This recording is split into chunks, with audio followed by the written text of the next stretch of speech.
Hola amigos, buenos días y bienvenidos a un nuevo capítulo, a un nuevo episodio más de Mosaico Morlaco. Estamos en la semana número 7, ya si no me equivoco, bueno, sé que estamos en la semana número 7, por eso mismo les comento, compañeros. Bueno, es un gusto estar con ustedes el día de hoy. Estamos con una invitada más que especial. Ya la vamos a presentar, pero primero tenemos a nuestro compañero, el señor presidente de la ASO de Historia, bueno, de Pedagogía en la Historia y las Ciencias Sociales, también miembro fundador de este proyecto, el señor Mateo Quesada. Matt, ¿cómo te va? Muy buenos días. Buenos días, Josué, ¿cómo están? Buenos días a todos los televidentes, a todos los que nos están viendo. Estamos nuevamente en esta semana con una invitada que, como dice Josué, es muy, muy especial por todos los temas todos los temas, todo lo que ella ha hecho en la universidad, todo su historial es demasiado, demasiado, wow, interesante. Entonces sí, todo bien, Josué, y bueno, coméntanos, ¿quién es nuestra invitada especial? El día de hoy tenemos a la señorita todavía, ¿verdad? Todavía no señora. No, señorita. Tenemos a la señorita Salet Salazar. Ella es presidenta de la ASO de la carrera de Género y Desarrollo aquí en la Universidad de Cuenca y nos va a comentar un poco sobre su persona. Salet, ¿cómo te va? Hola, muy buenos días. Muchísimas gracias por la invitación. Ya tenía FOMO de no estar aquí después de tantos invitados especiales en los capítulos anteriores. Y nada, muchísimas gracias por la invitación y un poquito nerviosa porque no me dijeron que iba a ser en vivo. Bueno, sí, sí, te damos la bienvenida, Sally. Bueno, para nosotros también es un placer tenerte dentro de nuestro podcast. Eres una persona que ha tenido demasiado experiencia en varios ámbitos.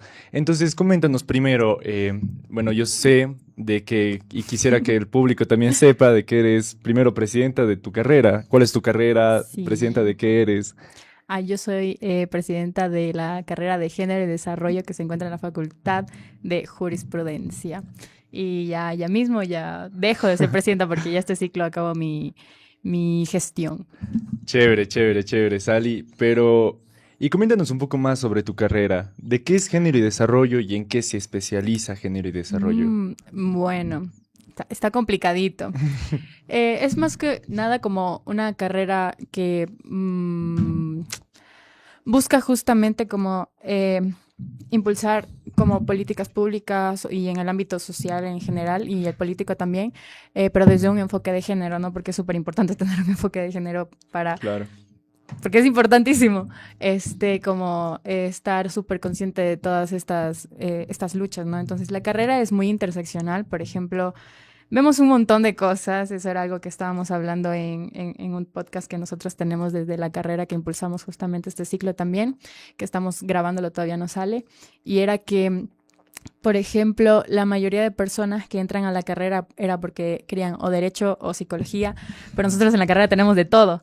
Entonces, como somos una carrera súper interdisciplinaria, pero nos enfocamos muchísimo más en como el género y también en los derechos humanos. ¿Y qué consideras que puede alguien que quiera estudiar género y desarrollo, qué crees que pueda encontrar esa persona que no encontraría dentro de una carrera como psicología o derecho, por ejemplo, como nos estás?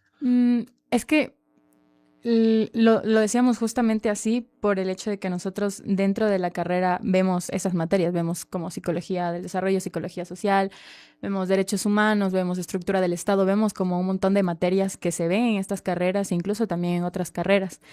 Algo que decíamos era que nunca te aburres en la carrera porque, por ejemplo, cuando yo le decía a mi mamá las carreras que tenía que tomar en segundo ciclo o en el tercer ciclo, me decía así como, ves un montón de cosas. Por ejemplo, en la mañana veía psicología y en la tarde veía economía. Entonces tenía como, si me cansaba del derecho, en la tarde veía psicología y luego veía economía y luego veía números y luego veía sociología y antropología y como todas estas cosas.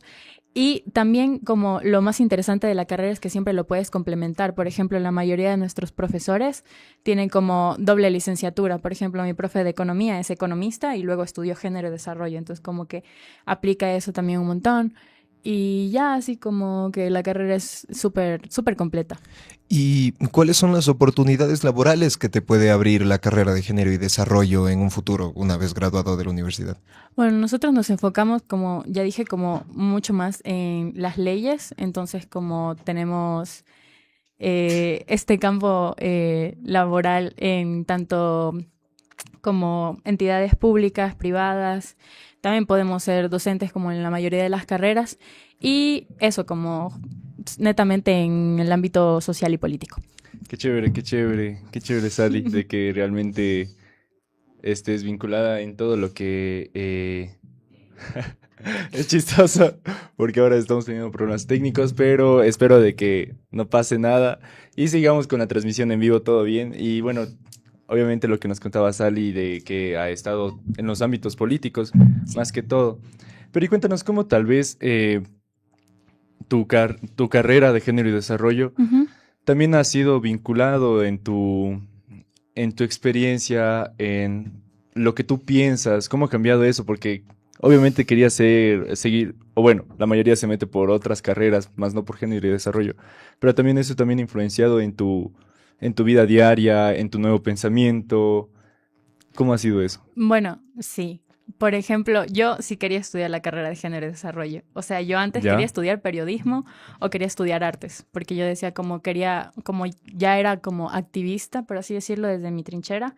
Yo quería como buscar algún ámbito o alguna carrera en la que yo pudiera de una u otra forma como hacer algún tipo de activismo. Entonces dije como quizás el arte, hablar de política o de los derechos desde el arte. Y luego mi hermana me dijo así como, vente a estudiar acá a Cuenca. Yo dije como, no sé, porque sale caro vivir aquí. Es De medio carito. ley. ¿Ya? Entonces, ajá, como mi mamá es cabeza de hogar, es como la única que nos sostiene a mi hermana y a mí. Yo dije así como, no estaba tan segura de venir a estudiar, dije como va a ser una carga económica súper fuerte. Y de ahí, sin querer, abrí la página de la universidad y en la oferta académica y estaba yo buscando periodismo. Yo estaba así buscando ¿Ya? periodismo. Y, y yo estaba bajando y solo recuerdo que vi como de reojo una foto de una chica con un pañuelo morado y yo me regresé y dije, ¿qué es esto? Y ahí vi que decía género y desarrollo y entré a ver como la malla curricular y la oferta académica y todo eso y yo me acuerdo que yo me puse a llorar así. Yo dije como, Dios mío, esto es lo que yo quiero estudiar. Y yo no ¿Ya? sabía que existía la carrera. Entonces dije, chuta, ahora sí me quiero ir a estudiar a Cuenca, yo quiero estudiar esto, porque claro, quería estudiar periodismo o artes, pero no estaba como tan segura. Y yo le dije a mami así como, claro, son carreras que sí me gustarían, pero no estoy segura de querer trabajar en ello en un futuro, como no sé si Claro. tenga la vocación de ser periodista o artista. Y dije, en cambio, con género y desarrollo, cuando lo leí, yo dije como, esto es lo que yo quiero estudiar. Entonces vine acá específicamente a estudiar la carrera. Qué genial, Eh, qué genial. Saled, hace un momento te autodenominaste como activista. Militante. Bueno, entonces, Militante. El otro día estábamos hablando, ok. sí, sí, de la diferencia entre activista y ¿Nos puedes militante. contar? Claro, justo en mi clase de género y democracia, el otro día tuvimos como una pequeña charla con una profe y estábamos hablando como, están estas dos palabras que siempre se dice como militante o activista, entonces como militar, militante es como ya una lucha que tú llevas contigo mismo, que creo que a la final como todos Ok. tenemos un poquito de eso, mientras que el activismo es, por ejemplo, se considera más como si algo pasa, por ejemplo, mañana o pasado, como nos activamos en ese momento y nos organizamos para hacer algo. En cambio, como militar ya es como una lucha un poco más diaria, entonces yo creo que sí sería como Tú te militante. identificas más como militante. Sí, creo que ya a este punto podría decirse que sí. Ok. ¿Y perteneces a algún movimiento estudiantil? Aquí en la universidad sí pertenezco a Dreu. Ah, Dreu, tenemos otra Dreucite. Dreucite dentro del programa, ya Junto con JC. claro, en la Con primera, Jaycee, sí, en uno de los padre podcasts, fundador. padre fundador, sí, sí, sí, Bueno, entonces el título de nuestro podcast para este capítulo es Migración y Feminismo. Creo que hay bastante tela para cortar al respecto y no sé si por tiempo nos alcance. Yo creo que no, nunca nos da el tiempo. Entonces, em, ¿qué nos puedes contar al respecto? Claro, justo estábamos hablando con Matt así sobre algo que yo podría hablar y ya, era justamente sobre, bueno, me dijo migración y yo no le pensé tanto porque yo dije como, claro, siento que no he migrado, pero el hecho de venir desde otra ciudad, creo que me dijiste que se consideraba migración, entonces dije como, wow, sí, podría ser, o sea, yo siempre lo he denominado más como que soy foránea y ya, pero sí, sí, es un ámbito súper interesante de hablar. claro, lo que nosotros teníamos en cuenta era de que, a ver, primero, te consideras feminista, ¿verdad? Sí. Y antes de hablar de bueno, antes de hablar de feminismo, hablamos de migración. El hecho de que Sally haya venido también a Cuenca nos hace pensar de que también es un hecho de que migró de un lado a otro y tal vez también porque obviamente o tal vez no habían los recursos necesarios o bueno, la carrera como tal Ujú. para seguir en Machala, ¿verdad? Sí, claro, es súper importante también mencionar eso y es que la Universidad de Cuenca es la única en todo el país que está ofertando esta carrera y en Latinoamérica solo hay otra universidad que es en Costa Rica, entonces solamente es una licenciatura que existe en dos países, en dos universidades en Que se todo el sienta mundo. orgullosa la Universidad de Cuenca por Sí, ser es pionera. la segunda universidad que tiene esta carrera muy, muy bonita, Sí, la verdad. y claro, y antes era tecnologado, o sea, solo duraba 2 años. Y de ahí hace como unos, justo estábamos hablando de eso en el primer capítulo, no recuerdo, creo que eran como unos 15 años. La carrera es súper nueva, la carrera recién tiene 20 años, o sea, tiene la edad que yo tengo. este, y hace como unos 15, en el 2008, 2010 me parece que recién se empezó a hacer como todo este proceso para hacer la licenciatura, porque antes solo era Ok. tecnologado. Wow. Súper, Y súper. en- vamos entrando un poco más en materia, tu experiencia personal, tal vez, ¿se ha vinculado de alguna manera con la teoría que se encuentra dentro de tu carrera con lo que respecta a las dificultades que es, bueno, que tiene un migrante y en este caso el que tiene una mujer que es migrante, llegando a un nuevo, llegando en este caso a una nueva ciudad, con un diferente entorno, con un diferente contexto? Que tiene tal vez diferentes necesidades y diferentes realidades de las que tú estabas acostumbrada en tu ciudad natal. O sea, sí, sí siento que sí, ¿no? Porque, a ver, la pregunta va un poquito sobre si mi carrera Eh, y eso. creo que formulé mal la pregunta. Cuéntanos acerca de cómo ha sido tu experiencia. Uy, siendo foránea, Sí, siendo foráneo. mm, tiene sus pros y tiene sus contras. Por Va. ejemplo, claro, para mí Cuenca me parece una ciudad hermosa y mucho más habitable teniendo en cuenta que soy de un pueblo de Machala, entonces como ahorita la realidad de Machala es que es muy peligrosa, entonces como venir acá a Cuenca sí fue un choque completamente diferente. Yo me acuerdo que los primeros días que yo venía y veía a la gente en las paradas de buses con el celular o caminaban con el celular y yo como, qué Era como que loco, como Claro. que aquí esto nos no pasa en roban. Machala. Eh, cosas muy, muy básicas, como el que toman agua de la llave, cosas así. Por ejemplo, en mi pueblo ni siquiera tengo alcantarillado público, así, o sea, Wow. yo tengo agua de pozo. Entonces, como eso, incluso el transporte también, los buses son súper lindos, tienen internet. En Machala como que los buses no van, ya Nada, van con nada. suerte y tienen puerta y la puerta vaya más allá que acá. Tiene tarjeta, Tienen vas con tarjeta, tarjeta. sí, no pagan con monedas. Los taxis también son súper diferentes, tienen el taxímetro. Claro, Por ejemplo, ya. mi mamá cuando viene a visitarme acá a Cuenca y cualquier cosa dice, ¿dónde queda? ¿Y cuánto nos cobra el taxi? Unos 2.50. Vamos en taxi. Va. Vamos en taxi. Mami es fan del taxi aquí porque un pasaje, o sea, una carrera que aquí te cuesta 2.50, $3 por el taxímetro, allá en Machala te cuesta 6, así. Y si es que el taxista Wow. está En de buena Machala. gente. Entonces, Ya. como que es súper difícil, al menos en el contexto en el que yo no tengo tan cerca, por así decirlo, como el centro de Machala. Me acuerdo que de adolescente, cuando mis amigos querían ir al shopping o hacer alguna cosa, era como chuta, son casi $10 solamente de ida y vuelta en el taxi, más lo que tengo que pagar para quizás comer algo ahí en el centro comercial, era súper caro. En cambio, aquí sí es caro, pero por ejemplo, si sabes moverte, al menos yo he tenido muy buenos planes con amistades que me salen súper baratos. Y cualquier lado llegas caminando, como Es que que sí, o sea, es un puedes poco más llegar en seguro. Sí, media sí. hora de un punto al otro en Cuenca. Sí, y aparte es muy bonito caminar aquí. Como. Sí, sí, sí. Creo que uno de sus fuertes son los ríos mismo y la Ujú, caminata que tú puedes hacer sin perderte y llegar en media hora tranquilamente a de un lugar cualquier a lado. otro. Y justamente a eso voy es de que tal vez las condiciones de vida son muy diferentes, entonces llegar de un pueblito a Cuenca, ¿verdad? O, Sí. o cómo tú lo ves a O eso. sea, a mí me parece que mi vida aquí en Cuenca es muy bonita. Aunque siempre que digo dónde vivo me dicen "Ay, que vivo lejísimo". Para mí es lo mejor del mundo. Así yo digo, no, me queda todo súper cerca, así de que agarro un bucecito y ya llego.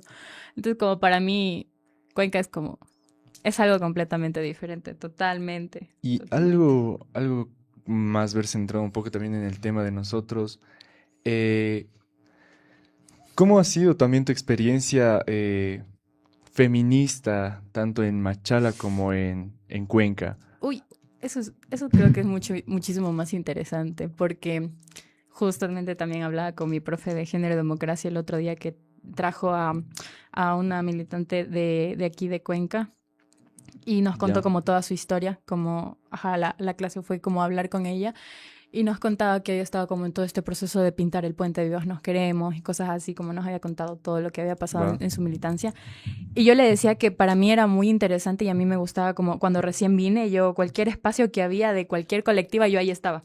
En cualquier Ok, taller, yo siempre estaba ahí, porque me parece muy interesante la diferencia del movimiento feminista de Machala y de aquí de Cuenca, porque le decía que, por ejemplo, en la primera marcha del 8M que yo fui en 2022, que le obligué a mi mami a que me llevara, éramos muy poquitas, o sea, como éramos ya. muy poquitas y bueno, siempre he sido como eso de seguridad, de yo estar del lado de las veredas y como lo máximo que a mí me llegó a pasar fue que en esa marcha un señor me gritó con un megáfono así un versículo de la Biblia, pero Eh, estaba parado ahí, o sea, y éramos de que 35 personas, 35 mujeres así, ya, de lo que yo recuerdo y de ahí mi primer 8 de marzo que yo viví aquí en Cuenca fue en el 2024.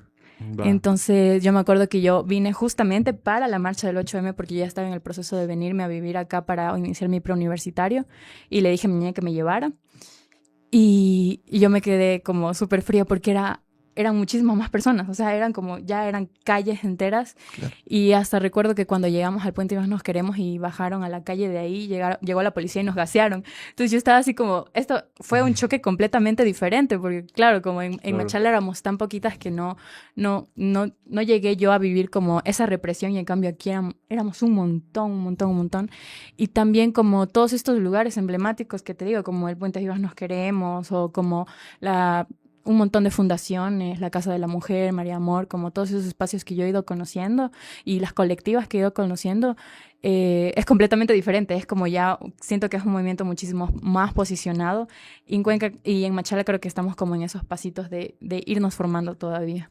Y en este mismo choque social que viene el emigrar de ciudad, ¿pudiste encontrar de alguna manera demostradas las desigualdades de género que existen en todo el mundo, pero ambientadas y, o sea, en el contexto cuencano? De alguna manera, teniendo en cuenta el choque cultural, quiero que me entiendas la pregunta. Claro, o sea, Eh, tal vez de que si las desigualdades se marcan más en Cuenca o se no sé marca... si más, yo diría, yo creo que entiendes el hilo de la pregunta, no sé si nos puedes comentar al respecto. Mm, Creo que le cacho más como del lado del mat, quizás. Ok, Ajá, ya, entonces como, sí. Sí, sí. sí. Sí siento que son dos realidades muy diferentes. O sea, por ejemplo, siento que si hablamos de una mujer que ya vive como más aquí en Cuenca, Ok, como aquí en el centro, eh, estas conversaciones que se están teniendo dentro del feminismo como ya llevan un tiempito, aunque siempre suelen decir que la sociedad de aquí de Cuenca es curuchupa. Curuchupa, Eso, claro. Curuchupa, conservadora. Entiendo que sí, porque Cuenca es una ciudad muy católica y cosas así, y no es muy diferente a Machala. En Machala también como está la religión, creo que igual en todo el país. Eh, pero están estas conversaciones que se han tenido como estos debates y está el movimiento como súper posicionado. Entonces siento que hay un poquito más de conciencia, en cambio a lo que yo viví desde, por ejemplo, mi realidad cuando yo estaba chiquita, como yo no sabía qué era el feminismo hasta que ya fui más grande y como tuve acceso a las redes sociales que yo pude ponerle como nombre a esta rabia. Entonces, como mi realidad era quizás ver que escuchar así, que mi mamá me contaba que el vecino le pegó a la esposa o cosas Ah, así, o incluso en mi propia casa como ver ciertas desigualdades, pero yo no entenderlas. Entonces, siento que es precisamente porque no se han tenido como los suficientes temas o los suficientes debates en esto, porque siento que justamente es una realidad mucho más diferente que como no le voy a pedir a mi vecina que tiene que sí o sí irse a trabajar para mantener a sus 5 hijos, que vive en una casa de caña o cosas así, que tenga estos debates intelectuales cuando yo sí tengo, por ejemplo, el privilegio de estar aquí y estar Claro. estudiando, cosas Y así. estoy estudiando. En cambio, ajá. Oh, no, perdón. No, continúa. ¿Qué tan activo y organizado está el movimiento feminista en Machala?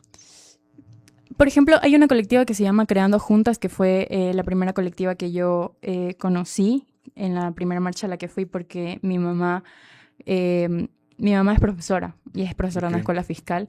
Entonces ella me dijo que conoció a una psicóloga que le habían mandado así del estado que mandaba, pero era como psicóloga eventual. Y que mami le dijo así como, ay, ella también anda en esas cosas que tú dices que te gustan, así como eso del feminismo. Ya. Entonces yo le dije que le quería conocer y ella llegó y dijo así como, mañana 8 de marzo te voy a ver a tu casa. Y llegó así, dijo Marcia, Ya. nos vamos a la marcha.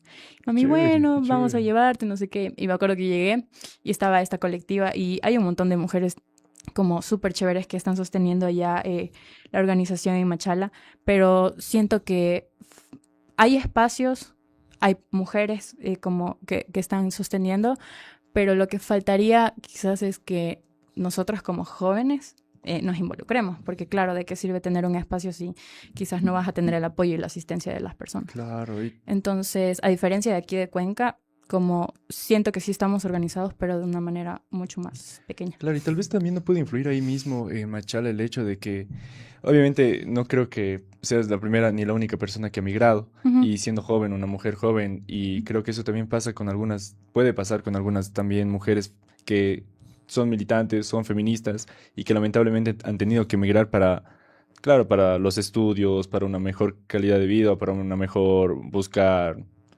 un trabajo.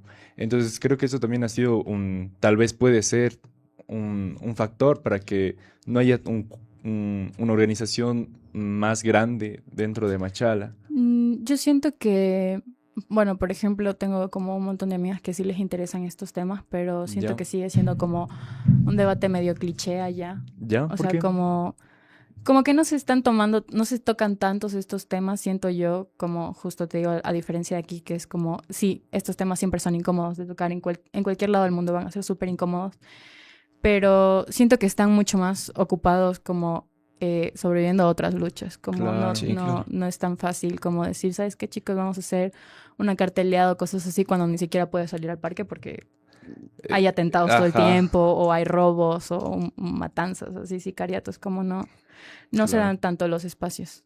Claro, justamente eso, las condiciones de vida, tanto de Cuenca como de Machala, creo que cambian demasiado. El hecho Ujú. de que también, como tú dices, el hecho de que la condición de vida de un cuencano o de una persona que vive aquí en Cuenca, eh, puedas tú salir tranquilamente a las 8 reunido con todo tu grupo para Ajá. hacer una carteleada sin tener ese miedo de que te roben, es muy diferente ahora que lamentablemente en Machala se está viviendo una delincuencia bárbara. Ujú. Entonces, justamente por eso mencionábamos la migración y también el feminismo, de que lamentablemente estas condiciones de vida causan también de que no haya un grupo fuerte y armado también en Machala. Pero a ti, después de que termines de estudiar género y desarrollo, Ujú. ¿te gustaría ir allá o te gustaría tal vez ser líder de una movilización en Machala, vincular un poco más al feminismo, al género y desarrollo dentro de, Claro. de la realidad que tú vivías antes de llegar a Cuenca? Justo les he estado pensando mucho eso en estos tiempos, porque una profe sí nos llegó a preguntar así como qué quisiéramos hacer después de graduarnos. Y claro, la mayoría decía como que quería seguir otra carrera o que quería ser perito o cosas así. Y yo siento que a mí me gustaría un montón trabajar con sobrevivientes, o sea, como Ya, desde primera línea. genial, Aún no genial. sabría como cuál sería el espacio indicado, no sé si quizás una fundación o algo así, pero sí siempre he querido, siempre he sabido que quiero hacer como eso, ¿no? Como estar en un contacto mucho más directo con sobrevivientes y quizás sí sería como interesante volver a Machala y no he tenido la oportunidad de como ir a estos espacios porque, por ejemplo, a veces en vacaciones, estas vacaciones, por ejemplo, me tocó quedarme aquí, por lo que tuve que Ok. organizar como marchas y cosas de la carrera en marzo aquí, entonces como que no tuve el chance de estar en Machala en unos espacios súper interesantes que estaban haciendo desde la colectiva de Creando Juntas, pero sí me gustaría ir y siento que si se empiezan a tener estos debates desde nicho, un enfoque súper importante y como medio, o sea, como estas conversaciones siempre son importantes de tocarlas desde un punto específico, como de una manera para que vaya como entrando el debate y no sea tan chocante como solo llegar y decir, vamos a hablar de género, así, porque la gente ni siquiera como sabe lo que es género, cosas así. O sea, nuestra realidad tal vez nos puede decir que sí, nosotros sabemos lo que es género, pero la realidad es misma que no es culpa de las personas, sino lamentablemente del sistema. Es que no saben, ni siquiera creo que hay gente de que entiende qué es género y desarrollo. Claro. Entonces, justamente Mi llegar... mami, no, mi mami en los primeros ciclos decía así como, mi hijita está estudiando género y desarrollo. Y la gente decía, ¿qué es eso? Es como sociología, pero con feminismo. Y yo, ok, ya. ¿Y crees que género y desarrollo es una carrera donde pueden entrar diferentes puntos de vista o se inclina hacia una misma posición política, ideológica y de pensar en general? O sea, sí se... Tengo varios compañeros que tienen como estos debates. Siento que es como un espacio para tener debates. Sí, para tener debates. Pero no sé si se puede decir como ideología, pero es como, claro, nosotros decimos, chicos, quizás no nos están violando porque nos vestimos descotados, sino porque es un sistema patriarcal. Es como, claro, no, claro, no es lógico, lógica, no vas a tener un pensamiento muy diferente sí. a eso. Entonces lo que analizamos más es como...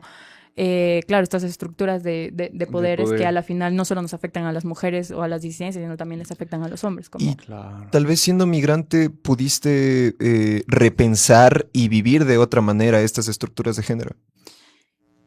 Yo siento que me abrieron mucho más los ojos. Ok. Claro, porque recuerdo que ya yo empecé a ver como estas desigualdades en mi entorno, en mi colegio o en mi pueblo mismo, pero no lo tenía tan contextualizado. En cambio, cuando vine acá, recuerdo que de ahí volví para las elecciones, me parece, o fue para diciembre, vacaciones, cosas así. Ya. Y claro, y yo salía y le decía a mami así como, ay, ¿cómo está tal vecina? Y me decía como, no, está embarazada y no sé qué. Y yo ya me ponía a formular así como, claro, la chica tiene 16 años, como el esposo estaba en una banda delictiva, lo mataron, ya tiene 2 hijos y es como, claro, ¿qué va a ser del futuro de ella? Como no va a tener las oportunidades. Entonces, como esta carrera justamente me ha hecho como el hecho de... Me ha dado las herramientas como para poder analizar muchísimo más mis espacios. Y como se chuta, o sea, deprimente. ¿Crees que si la gente se empezara a cuestionar estas estructuras de género y empezara a pensar de la forma en la que se enseña en género y desarrollo, como digo, cuestionarse todo esto, ¿habría un cambio para bien, para mal en la sociedad? ¿Cómo cambiaría si es que las personas de repente tienen esta carencia en general, las personas en general no suelen cuestionarse acerca de las estructuras de género, sino que entienden o consideran que así simplemente funcionan las cosas desde un momento entendiendo y nosotros sabemos que no funciona así. ¿Qué crees que le falta a la gente? Vuelvo a preguntar desde el inicio, ¿qué crees que le falta a la gente para que se empiecen a cuestionar y cómo crees que podría ayudar, que podría favorecer a nuestra sociedad y al desarrollo de nuestra sociedad y de construir todas estas estructuras de género, el que la gente se empiece a cuestionar más lo que está ocurriendo en la realidad? O sea, sí, obviamente afectaría como a un cambio súper positivo y lo que faltaría sería como incomodarse, como ponerse a pensar mucho porque, claro, de nuevo tomando como este ejemplo, en algún momento era como chuta, la muchachita ya se desgració la vida, ya salió con su domingo 7, como cosas ya muy, muy de gente mayor o cosas así, pero era como, ¿pero qué hay más allá? O sea, como yo tengo 20 más y no estoy saliendo con como quizás con un líder de una banda delictiva, ni me estoy embarazando a los 16, o sea, como claramente hay una diferencia de realidades que no estamos quizás entendiendo por el hecho de que no estamos en el mismo puesto, o incluso también, ¿no? Justo la realidad que yo viví como en mi barrio, que es full chistoso porque yo digo que yo vivo en la parte que no está asfaltada de mi pueblo,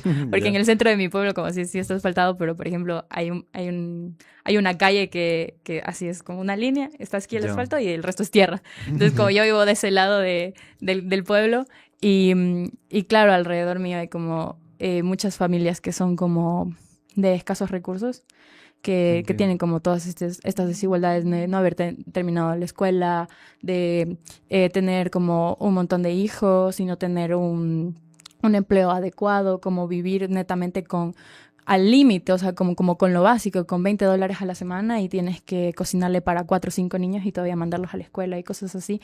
Y justamente porque mi mamá también es como profesora, hay mucha deserción de estudiantes, ¿no? Ayer justo veía como la publicación de Nati, que también hablaba sobre que hay un estudio que dice que hay como 150,000 deserciones al año. Claro. Y si lo hablamos, por ejemplo, aquí en Cuenca, es como se les da como prioridad a los pueblos de aquí de Cuenca que son como más rurales, pero no se ve la realidad. Por ejemplo, en algún momento una profe nos contaba que un estudiante tuvo que salirse de la carrera porque solamente había un bus para regresarse a su casa, que era como salía hasta las 7 de la noche y ya tenía clase hasta las 9. Entonces, como son realidades que a la final nos atraviesan, como son desigualdades transversales que tenemos que tener en cuenta y también podría considerarse como una migración porque estás viniendo como de súper lejos y estás como haciendo este esfuerzo, como claro, no te cobran la educación, pero ¿quién te da para la comida? Porque no te puedes regresar a tu casa a comer el almuerzo, tienes que comer acá afuera, tienes que pagar los pasajes de bus, no solamente como el bus, no tienes que agarrar un bus, tienes que agarrar varios buses para llegar hasta tu casa, como son todas esas desigualdades, que a la final como forjan la realidad que estamos viviendo y que no se están estudiando lo suficiente. Entonces, como si tuviéramos un poquito más, no quizás un enfoque, porque claro, hay que empezar desde lo más básico, que no va a ser como siempre tan fácil de ya tener una utopía feminista y de igualdad y antipatriarcal y anticapitalista y todo lo que tú quieras, pero sí empezando como desde nuestras realidades a cuestionarnos poquito a poquito ciertas cosas, aunque sean súper incómodas, como sería un paso enorme. Claro, y bueno, a mí hay algo que justamente a mí me gusta, algo que me había dicho una profe que lo tengo hasta el día de hoy grabado, lo que ella alguna vez dijo, Cata Carrasco, si me está viendo, de verdad me quedo con su frase, de que es justamente la utopía no sirve para, y eso quisiera de que se entienda un poco más también, de que la utopía no sirve para llegar a la meta, sino que la utopía, como había dicho mi profesora, de que la utopía sirve como una lámpara en un camino oscuro, que poco a poco vas llegando, poco a poco estás llegando a la luz, y obviamente falta mucho, pero el hecho es de que avanzaste. Entonces creo que eso es justamente la utopía y eso es lo que busca también el feminismo. Buscan los movimientos tanto indígenas como el feminismo, los indígenas, las etnias diferentes, tal vez los negros. Entonces, yo creo que tiene mucho que ver también la utopía aquí. Y yo quería decir algo, una preguntita que a lo mejor suena un poco polémico, un poco incómodo, creo yo. Pero ¿por qué crees que es importante el feminismo tanto en la academia como en la vida social? Uy, yo creo que porque empezando desde lo que la gente entiende como feminismo, siento que para las personas en general el feminismo es como las mujeres en contra de los hombres y no es así. El feminismo a la final lo que busca es como deshacer todas estas desigualdades estructurales que, como dije hace rato, también les afectan a ustedes, no solamente a las mujeres o a las disidencias. Obvio. El patriarcado es algo que también Es que el patriarcado no. Es que el patriarcado obviamente afecta a las mujeres, pero los hombres no se dan cuenta de que también también les afecta a los afecta a hombres. ellos, claro, como Obvio. todos estos estereotipos de género que a la final les terminan como poniendo un montón de presiones a ustedes, como el hecho de que Claro. sean proveedores, de que no El puedan hecho de que no llorar. puedas llorar. Ajá, como el simple hecho de que no puedas ni siquiera abrazar a tu amigo y decirle como, oye, te quiero, así como no tienes Eso. tienes que buscar otras maneras, tienes que ser grosero, te invitan a ser como fuerte, a la final como también violento en algún El momento. estereotipo de rebelde, de que debe ser una persona con musculosa, rebelde, que antisistema. Todos esos estereotipos también son parte del patriarcado que te ponen para el hombre y eso también afecta. Pero, a ver, sí, perdón que te corte, pero Sí. ¿por qué es importante? Justamente por eso, como el hecho de la realidad en la que vivimos ahorita, como es súper importante que se tenga el enfoque de género. No tanto, no sé si quizás la palabra correcta será como porque es importante el feminismo, sino el enfoque de género. Porque al final el feminismo tiene estas conversaciones de el género. Como... Así es. Entonces, es súper importante en cualquier ámbito. Por ejemplo, en la medicina hay un estudio que dice que la mayoría de veces, los casos, no se detecta tanto el autismo en las mujeres. Se detecta el autismo más en los hombres. Es porque todos estos estudios siempre han tenido como esta visión androcéntrica en la que, claro, es el hombre blanco, bla, bla, bla, bla, bla. Entonces, como las mujeres tienen esa desigualdad ya y como que yo voy a la psicóloga y quizás tengo como un montón de problemas desde chiquita que no me doy cuenta y ella me puede decir, no sé, es depresión. O sea, hay un montón de casos como estudios que dicen como, claro, a las mujeres se les dice que tienen depresión, pero en realidad como tienen un diagnóstico de autismo y se los diagnostican a los 24 o 25 años. Entonces como que es toda una vida teniendo como esto de no saber qué es lo que nos pasa, justamente porque desde la medicina no se tiene un enfoque de género o un enfoque interseccional también, porque no solamente hablamos de las mujeres, también podemos estar hablando de personas no binarias o cosas así, que también son cuerpos, que son diferentes. En cuanto a la ginecología también, como hay un montón de estudios de desigualdad, en el que hay un montón de procesos que se han demostrado que son como revictimizantes y súper violentos para nuestras cuerpos. Por ejemplo, aquí en el Ecuador todavía se hace se me olvidó el nombre, pero es como te meten una pala para rasparte el útero.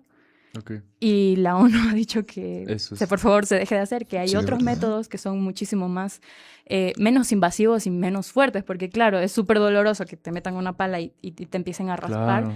Claro. Pero igual se sigue haciendo, o sea, la medicina dijo como no, o sea, es lo que más fácil se nos hace y eso también como no tiene un enfoque de género, no tiene un estudio de nuestras cuerpos, de nuestras realidades y así. Entonces, ¿tú crees que lo académico también es importante, el enfoque de género? Porque lamentablemente esto también nos pasa en el ámbito académico, no porque es académico significa de que siempre se van a tocar estos temas y que realmente se investigan a fondo, sino que hay una invisibilización del enfoque de género en varias carreras. Uh-huh. Entonces creo que eso también es algo muy, muy importante para la academia.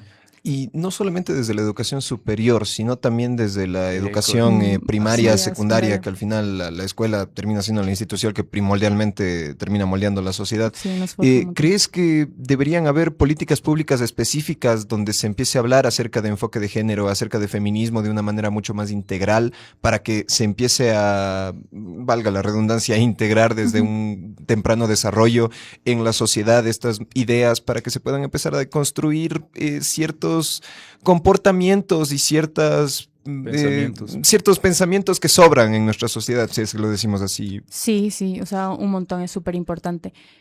Justo hablando desde si es importante como estos estudios, como datazo, así en algún momento leí que se hizo un estudio en México en donde decía que se había estudiado como el patio de recreo de una escuela. Okay. Entonces se encontró que el 90% del patio era ocupado por hombres y el 10% por mujeres. ¿Y por qué era esto? Porque a las mujeres en los uniformes siempre se nos pone faldas. Entonces, si nuestro patio de recreo es una cancha de fútbol, como mujeres, con una falda, ¿cómo voy a jugar fútbol? Entonces lo que nos toca es como sentarnos en una esquinita con nuestras amigas y ponernos a hablar de cosas mientras los hombres ocupan todo el espacio para correr, para jugar, para ser muchísimo más libres. Entonces ahí también hay algo importante en cuanto al género, como este estereotipo de que nos ponen en faldas nos limita un montón a las mujeres en un montón de casos en la escuela. Mucho que ver. Hay un estudio que justamente había investigado hace no mucho, de que justamente habla de los espacios, y había el estudio que decía de que literalmente las áreas de recreación dentro de los colegios, la mayoría lo utilizan los hombres, justamente también por la vestimenta, y que obviamente quienes ocupan más los pasillos son las mujeres. Sí. Entonces eso también influye demasiado también, y creo que ahí está el enfoque de género. Creo que también lamentablemente el sistema de educación que se vive hoy en día es lamentable, es deplorable. El sistema va cayendo poco a poco, los recursos económicos son menores. Y yo creo que también entraría ahí mucho el enfoque de género, que obviamente debe haber algo más, bueno, justo hablábamos en clases de que no igualitario, sino equitativo. Ujú. Equitativo para la mujer, equitativo para también saber de que cómo las mujeres se pueden desenvolver mejor en los espacios, en la educación y cosas demás. ¿Tú tal vez has tenido alguna experiencia que te dijo, como que te hizo cuestionar más estos roles, estos pensamientos machistas que se Ujú. viven tal vez en los colegios, en la propia Mm, universidad? Es que es súper chistoso y siempre que lo cuento la gente siempre tiene la misma reacción, pero yo estuve en un colegio militar. O sea, Ah, yo, ya. yo me gradué en un colegio ok. militar. Ya. Y mi papá es militar retirado. Ay, sí, ya. Entonces, justamente hablando de los uniformes escolares, como la realidad del colegio militar es que tú llegas a las 6 de la mañana y tienes a un milico gritándote enojado solo porque sí, porque le da la gana. Ok. Porque ellos dicen que así se forja la disciplina y la conducta y todo eso. Y claro, nuestro uniforme era una falda. El de los hombres era el pantalón, botas, nosotros teníamos falda. Era una falda short, pero era falda al final. Y los lunes también como que teníamos la falda y nuestros tacos y nuestra chaquetita y todo eso. Y en algún momento una compañera llegó y dijo que tenía cólicos y eran las 6:30 de la mañana y era un cabo, me acuerdo clarito. Ya. Dijo, vamos a hacer pecho. Pecho un 2, toditos, así como no, tal persona no se paró bien, pecho un 2. Y me van a hacer 20 lagartijas ahorita. Y una compañera llegó y dijo, tengo cólicos, estoy menstruando, estoy con falda, son las 6:30 de la mañana, no puedo hacer. Y él dijo, como no, es que ustedes eso usan de excusa para no hacer las cosas así. Y éramos muy poquitas mujeres en mi curso, éramos 5 mujeres y yo era la más alta. Y nos formaban en orden de estatura. Y claro, yo iba primerita, entonces el cabo lo que dijo fue, o me equivoco, Salazar. Y yo así. Y ya, o sea, eso fue mi tercer año de colegio. Y todos mis compañeros ya para esa época, esa fue mi época más radical, así, de que yo estaba loca. O sea, estaba loca radical. Ya. Y todos mis compañeros sabían así que yo era como muy peleonera, yo nunca me dejaba de ellos, así como... Ellos tenían como estos juegos justamente muy bruscos por el hecho de que estábamos en un espacio lleno de hormonas militares. Y toditos así como, ya, me regresaron a ver. Y yo así como, de hecho. Y como que le dije, como no, o sea, como mi compañera está menstruando, yo también soy una persona menstruante, yo sé lo que se siente tener cólicos. Y a mí se me hace incómodo como todo el tiempo estar agachándome y poniéndome en la posición de hacer lagartijas con una falda en donde se me van a ver las piernas. Y él me mandó a callar, así me dijo, como no sé qué. Y yo me enojé y al día siguiente le llevé así una investigación que hice, porque dijo que él le había preguntado a un médico. Y yo le dije así como, la próxima al menos haga el favor de preguntarle a una mujer o a una persona que sí haya pasado por el proceso de menstruación. Y se enojaron conmigo así. Y casi desde nos la experiencia específica en el colegio militar, las labores, o en este caso las actividades que se realizaban entre hombres y mujeres, ¿se diferenciaban en alguna manera? Claro, por ejemplo, yo nunca, en todos los años que yo estuve de formaciones, claro, formábamos en la mañana y en la tarde, yo jamás vi a una mujer militar. La mayoría siempre estaban como en el área administrativa o cosas así. Y recuerdo que una o dos veces, cuando teníamos instrucción militar y faltaban como militares, sí llamaban a militares mujeres, pero mis compañeros como que no les hacían caso, entonces como que lo que ellas tenían que hacer era como tomar esta postura de rabia. Y sí llegué a escuchar como algún otro comentario que decían como, ay, esa man es una puta, está loca, es una grosera de mierda. Y yo así como, no, o sea, te está tratando exactamente igual como me trata el cabo todos los días, solo Ok. que es mujer. Claro. ¿Y crees que... Es que yo escucho, al menos mi opinión personal, y disculparán los oyentes, pero yo escucho un colegio militar y me imagino un ambiente bastante competitivo en cuestión machista, en cuestión Mucho. de no solamente seguir reproduciendo, sino que seguir perpetuando estas ideas de una fuerza física por sobre el respeto común y racional que pueda recibir otra persona. ¿Consideras que vamos a hablar las cosas como son, estamos en un espacio, creo que yo. ¿Consideras que los colegios militares siguen perpetuando de una manera negativa los estereotipos de género, los roles de género y estos comportamientos que habíamos enumerado anteriormente que siguen de alguna manera perjudicando no solamente a la parte femenina de la sociedad, sino también a los hombres? Sí, totalmente. Sí, totalmente. Sí, porque claro, la ideología del colegio, teniendo en cuenta, como te digo, como para mí el colegio fue como mi época más radical en cuanto a mi activismo, que yo no sabía que era un activismo. O sea, yo solo estaba como enojada y decía, pero ¿por qué me estás diciendo eso? No tiene sentido, está súper mal. Allá, y en un colegio militar y en cualquier institución, tanto militar, y no sé, dudo mucho que en la policía sea diferente, como tienen esta política de no cuestionamiento. O sea, como si yo llego y te Tienes que mando... acatar órdenes. Ajá, era como, te estoy diciendo que hagas 20 lagartijas ahorita y tienes que hacerlas. Y si no me gustan como las haces, te mando a hacer 20 más. Y no puedes decirme nada. Y no me puedes renegar. Tienes que hacerlo porque es disciplina. Entonces, como que todo era así, es disciplina, es disciplina, es disciplina. Y tienen como todo este pensamiento solamente de seguir órdenes sin ponerse a cuestionar. Porque, claro, ¿cómo vas a cuestionar tú a la autoridad o qué te pasa? Y a la final, como justo te decía, los militares tenían, o sea, a mí se me paró al frente y me dijo así como, la menstruación la usan las mujeres para excusarse. Yo siendo una persona, yo siendo, por ejemplo, una persona que cuando yo menstruo, yo me he llegado a desmayar, a mí se me baja Es la una presión porque excusa. son procesos que como cuerpas menstruantes o cuerpas gestantes vivimos y es una realidad para las mujeres que a un hombre nunca le ha tocado. Claro. Así. No, Entonces, obviamente como, claro, su idea era como, claro, yo estoy utilizando que de excusa eso y es una excusa. Es como, no, es mi debería realidad. ser. Sí, Wow. entonces. Entonces, bueno, como siempre, como ya dijo Josué al inicio, ya se nos va acabando el tiempo. Ese debe ser nuestro eslogan.